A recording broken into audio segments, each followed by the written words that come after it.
Nagsimula ang pelikula sa isang grupo ng mga magnanakaw na naghahanda para sa isang pagnanakaw sa madaling araw, dala ang bangkay ng kanilang biktima. Dumating sila sa isang tindahan na pagmamay-ari ng ama ng isa sa kanilang miyembro na si Rico. Natagalan sila sa paghahanap ng susi kaya nagpa siyang pasukin ang tindahan sa pamamagitan ng puwersa.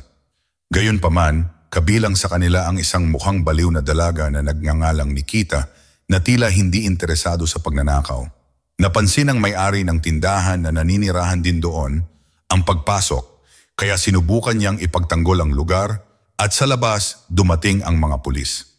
Nag-udyok ito ng shootout na nagresulta sa pagkamatay ng magkabilang panig habang nagpapatuloy ang pagnanakaw at pag-atake. Sa kalaunan, ang lahat ng mga junkies ay napatay sa panahon ng shootout at tanging si Nikita na lamang ang natitira. Ngunit ang kanyang kawalang interes ay humantong sa kanya upang makuha ang isang pulis na bihag. Dahil sa banta, nawalan din ng buhay ang opisyal. Dahil dito, itinapon si Nikita sa bilangguan, hindi pa rin alam ang bigat ng kanyang mga aksyon. Sa panahon ng interogasyon, si Nikita ay nananatiling tahimik hanggang sa siya ay nasampal. Sa pagtanggi na tanggapin ito, agad siyang lumaban. Matapos dumaan sa matinding interogasyon, si Nikita ay nagpatuloy sa paglilitis. Pumasok siya sa courtroom sa ilalim ng mahigpit na seguridad. Hindi pa rin alam ang bigat ng kanyang mga aksyon. Si Nikita ay humantong sa habambuhay na pagkakakulong. Dahil sa pagkabigo at hysteria, dinala siya sa isang biological research room. Nang hindi nagsasayang ng oras, ang mga scientist ay naghanda ng ilang mga syringe. Balak pala nilang kalimutan ni Nikita ang kanyang nakaraan. Maya-maya dumating ang isang lalaking nagngangalang Bob na nagsasabi na siya ay malapit kay Nikita. Hindi dahil sa pagmamahal, ngunit ipinaliwanag ni Bob na ang pangungusap ni Nikita ay maaring ipagpalit sa isang bagay. Dapat siyang maglingkod sa bansa. Kinabukasan ipinapalagay ni Bob na pumayag si Nikita dahil natutulog lamang siya sa kanyang silid. Ngunit hindi maaaring magkamali ang palagay ni Bob. Nang pumasok si Bob, nahuli siya ni Nikita sa akto at brutal na sinalakay siya ni Nikita. Pagkatapos makuha si Bob bilang hostage, hiniling ni Nikita na palayin siya. Samantala walang magawa ang mga tauhan kundi manood. Gayunpaman, sa isang nakakagulat na pangyayari, pinangasiwaan ni Bob ang sitwasyon ng mahinahon at agad pinatigil si Nikita sa pamamagitan ng pagbaril sa kanyang binti. Sa ikalawang araw, bumalik si Bob upang tingnan si Nikita. Nang walang dahilan, naramdaman niyang nagsisimula ng maging interesado si Nikita sa kanyang alok mula kahapon. Dahil dito, dinala si Nikita para dumalo sa ilang klase. Kabilang dito ang mga klase sa pagbaril, mga klase sa pagpapatalas ng utak at pagtatanggol sa sarili. Nang maglaon, pumunta si Nikita sa ibang silid upang dumalo sa isa pang klase. Sa klaseng ito, magbabago ang kanyang hitsura. Nang matapos, si Nikita na kumakain ay muling nilapitan ni Bob. Ngunit pagkatapos ng mahabang pag-uusap, nagulat si Bob na talagang napakapilyo ni Nikita. Gayunpaman, iyon ang dahilan kung bakit espesyal si Nikita. Gusto ito ni Bob at naniniwala siyang maaaring umunlad si Nikita. Bagamat nahaharap siya sa mahihirap na hamon dahil laging minamaliit siya ng mission head. Dahil may mental disorder si Nikita, hindi naniniwala ang mission head na magkakaroon siya ng anumang pag-unlad mula sa kanyang pagsasanay. Gayunpaman, si Bob ay nananatiling matatag sa kanyang paniniwala, ngunit sa katotohanan, ang matinding pressure ay patuloy na nagpapahirap sa kanya.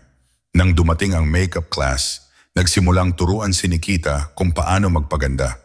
Hindi nagtagal ay nasanay na rin si Nikita. Salamat sa makeup class, kapansin-pansing nagbago ang hitsura ni Nikita at naging napaka-elegante. Dito, inimbitahan din ni Bob si Nikita na maghapunan. Gayunpaman, ito ay hindi lamang isang ordinaryong hapunan. Binigyan si Nikita ng regalo na naglalaman pala ng pistol at magazine ito. Sinabihan siyang patayin ang 3 target at pagkatapos ay tumakas sa bintana ng banyo. Matapos siyang iwan ni Bob, tapat na pinatay ni Nikita ang 3 sa kanyang mga target at tumakas sa eksena habang hinahabol ng mga gwardya. Gayunpaman, ang bintana ng banyo na sinabi sa kanya ni Bob ay natatakpan ng isang brick wall. Nalilito kung saan pupunta, sa huli, matapang na pumasok si Nikita sa kusina. Umulan ng mga bala sa kusina, ngunit nakakapagtaka, hindi tinamaan ni isang bala si Nikita. Sa halip, madali niyang nahawakan ang sitwasyon doon at agad siyang tumakas sa butas ng kanal sa kusina. Sa kanyang katawan na amoy ng basura, sa gitna ng kalyeng basang-basa ng ulan, agad na umalis si Nikita sa pinangyarihan. Isang layunin lang ang nasa isip ni Nikita sa pagkakataong ito, ang mahanap si Bob. Nang matagpuan ito, kaswal na nagbabasa ng dyaryo si Bob. Sinadya pala niyang takpan ang ruta ng pagtakas gamit ang mga brick upang subukan si Nikita. Sa totoo lang, naipasa ni Nikita ang misyon, ngunit kahit na ganoon, minamaliit pa rin ng mission head si Nikita sa kabila ng pagbibigay sa kanya ni Bob ng S-level o higit pa sa intermediate na gawain. Dahil dito, itinalaga niya sa kanya ang pinakamataas na gawain sa loob ng kanyang S+ na kategorya. Inutusan si Nikita na mamuhay sa lungsod at binigyan ng peking pagkakakilanlan bilang Josephine. Gamit ang limitadong pera, umupa si Nikita ng isang maliit na tirahan. Pagkatapos ay nag-grocery siya sa supermarket, ngunit hindi alam ni Nikita kung ano ang bibilhin at ginaya na lang ang kinukuha ng iba. Nang magbabayad na siya, nabihag si Nikita ng cashier na nagngangalang Marco, kaya ilang oras lang pagkatapos nilang magkita ay agad silang nagpalipas ng gabi ng magkasama. Pagsapit ng umaga, parang normal na ang buhay ni Nikita. Sa kabutihang palad, si Marco ay nagmamalasakit ng husto kay Nikita. Hindi niya ito tinatrato tulad ng ginagawa ng karamihan sa mga lalaki, at nang hindi alam ang background ni Nikita, walang ideya si Marco na nasa state mission siya. Maya-maya, nakatanggap si Nikita ng tawag mula sa isang tao na humihiling sa kanya na pumunta sa bar ng isang hotel at walang pag-aalinlangan, tumungo kaagad si Nikita doon. Sa lobby, pinapunta si Nikita sa basement. Pagdating pa lang niya ay nakita niyang nakatago ang staff ng hotel doon. Binigyan ng hotel-made uniform si Nikita. Ang dahilan pala ay gagamitin siya bilang isang disguise.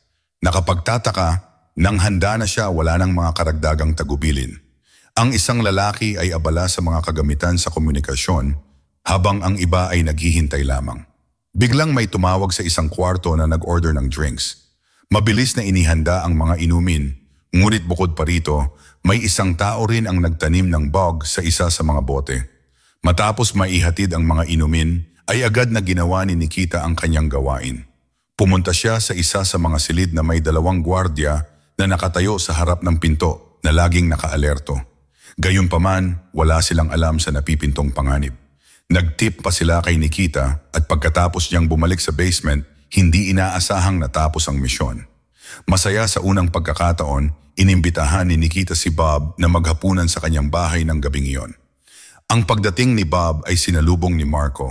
Sa hapagkainan, bigla silang binigyan ni Bob ng 2 ticket para magbakasyon sa Venice.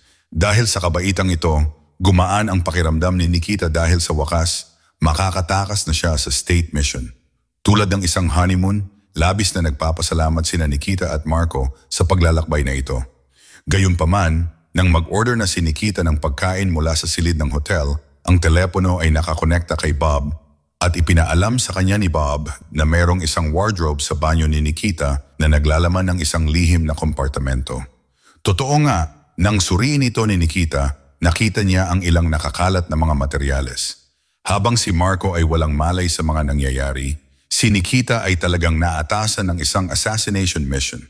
Sa pag-aakalang ito ay isang bakasyon lamang, ito ay naging isang brutal na sandali na hindi alam ni Marco. Sa pamamagitan ng radyo, ibinulong ni Bob na may target na kailangang barilin. Gayunpaman, medyo naiinis si Marco, nagtataka kung bakit ang tagal ni Nikita sa banyo, ngunit nagawa ni Nikita na tumutok sa mga tagubilin ni Bob at isang babae ang matagumpay na nabaril. Pagkatapos ng misyon, mabilis na nagkunwari si Nikita sa harap ni Marco at dahil sa sobrang bilis niya, hindi na malaya ni Marco na may nakatagong automatic rifle doon. Pagkatapos, pumunta si Nikita sa cafe sa tapat ng kanyang hotel.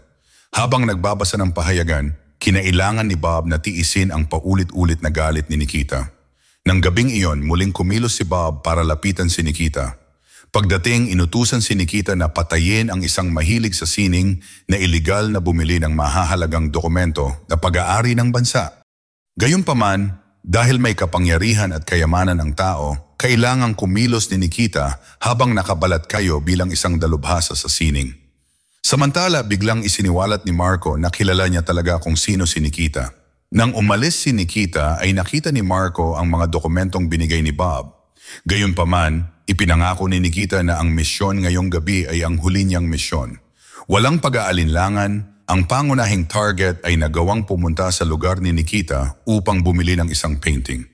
Nalinlang siya sa disguise na ito kasama ang isang lalaki na tumutulong din. Sa kabila ng dalawang bodyguard na naghihintay sa labas, nakuha pa rin ni Nikita ang lalaki. At sa isang espesyal na inumin, ang lalaki ay nawala ng malay sa loob ng ilang segundo. Pagkatapos, ang lalaking kasama niya ang naatasang magpanggap bilang target, habang si Nikita ay pupunta sa tirahan ng lalaki. Napaka-smooth ng mission na ito hanggang sa hindi na malaya ng dalawang bodyguard. Pero biglang may tumawag mula kay Bob. Sinabi ni Bob na may darating na cleaner. Ang tagapaglinis pala na tinutukoy ay isang berdugo.